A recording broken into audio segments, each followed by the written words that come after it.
in Matthew 11, starting with verse 2. When John heard in prison the works of Christ, he sent two of his disciples and said to him, "Are you he that should come, or do we look for another?"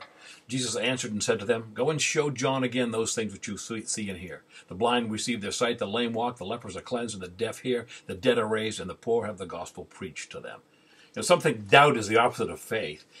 Unbelief is the opposite of faith. Unbelief is a willful refusal to believe, but doubt refers to uncertainty.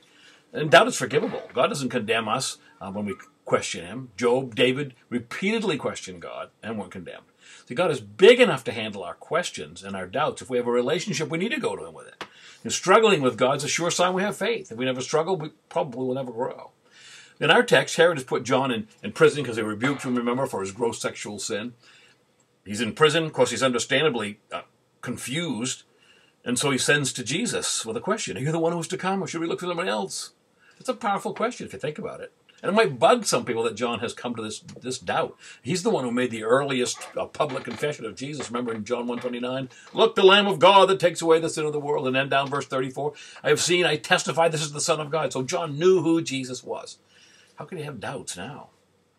Kent Crockett in his 9/11 handbook says, doubts occur when what we expect to happen isn't happening, or what shouldn't be happening is happening. Circumstances are in direct conflict with what we believe. This causes us to be confused and to waver between the two, wondering it's right. Ever believed something, prayed with faith, and felt like, yes, this is going to happen, and then things went a totally different way? Those are the moments when you learn to trust that God knows better than you do.